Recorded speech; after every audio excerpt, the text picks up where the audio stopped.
All right, finally, guys, we finally exposed the view of the exact what we are doing. You can see we were earlier in the video, the section of videos, you can find them on the YouTube channel.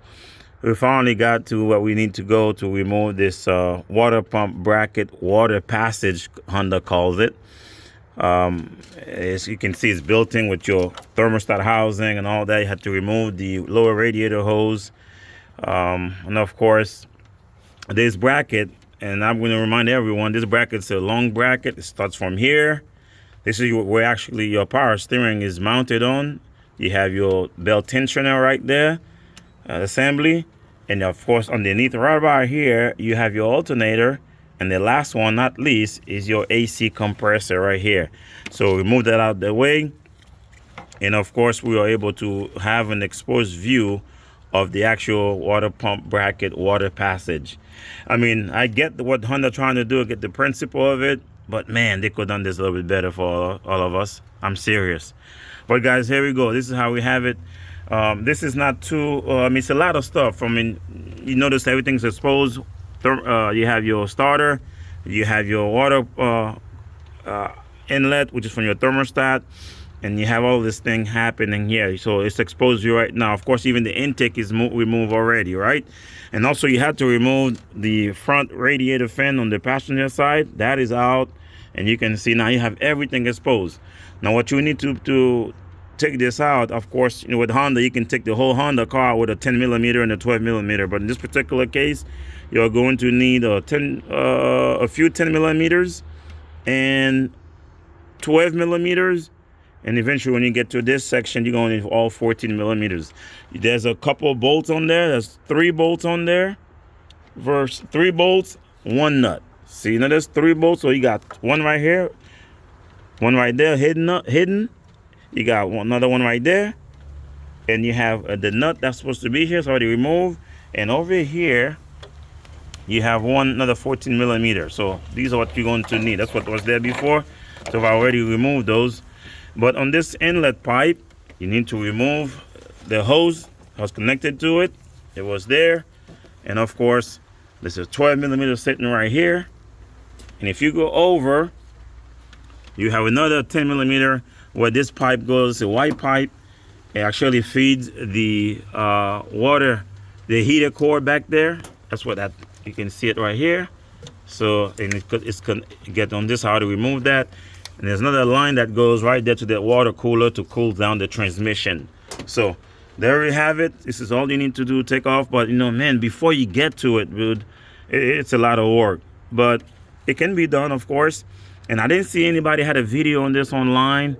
But I'm just doing this video to show some people if that could help them, that they would see a little bit of thing what they have to do to get this water passage removal. So then the reason, again, I must remind everyone, we're doing this because there's a serious oil leak on this vehicle. And you notice the water pump right here, that's what attaches here. But behind that, this whole bracket, it actually has oil coming from the block, which also get cooled by that water system, by the water pump system. So that's how Honda did this. So I wish they would have done it a little bit different, but unfortunately it didn't.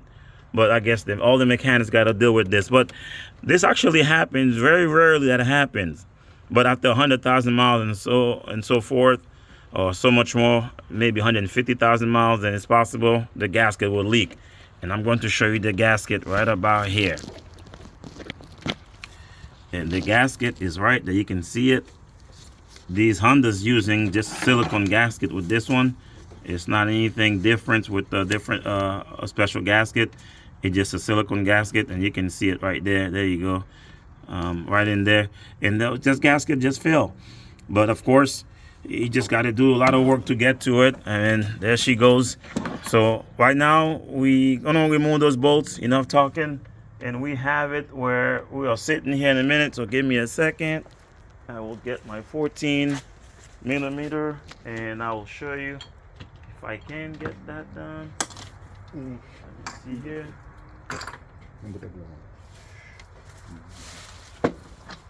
So we have that, and my 14 is somewhere here. Oh, there it is. It's right there.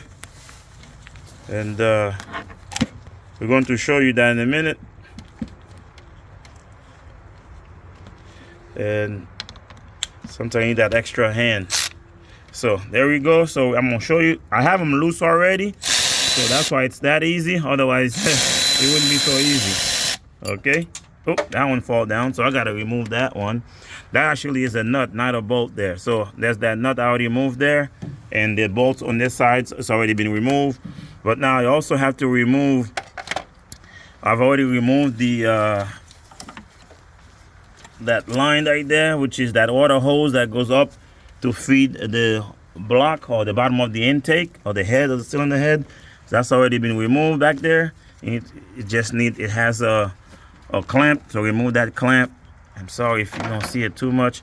All right, and of course what's left over is to remove this pipe here, and I'm going to show you the pipe we're going to remove is this pipe right here. See this pipe here, this guy, it's already loose. You can see it, look, smooth, because I removed the bolts.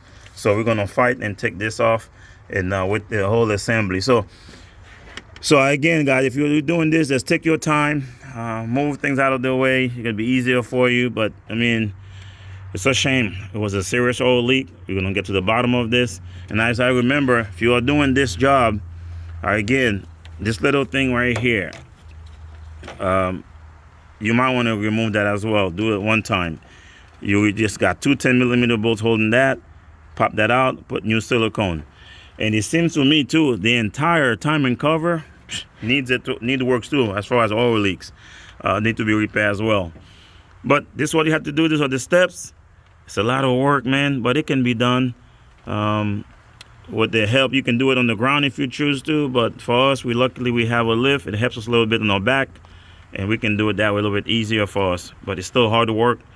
But this is the work. So this is for a 2011 Honda Accord 2.4, and that's also the same principle for the CRVs with the same 2.4, same thing. So you can see it's quite a work we done. Hopefully this video can help someone. If something that we miss, let us know, comment on the videos, and also like it if you like it. We would appreciate that. And of course, subscribe to the channel. We'll continue to put some more videos as we go, and trying to do the best we can do to help people out there who are looking or helping to see if they can have some help in doing their own mechanic car, maybe DIY people. Or if you're not mechanically inclined, then leave it to the guys who can do it, like myself. But yeah, thanks guys, appreciate that. And peace out to all of you guys. Thank you.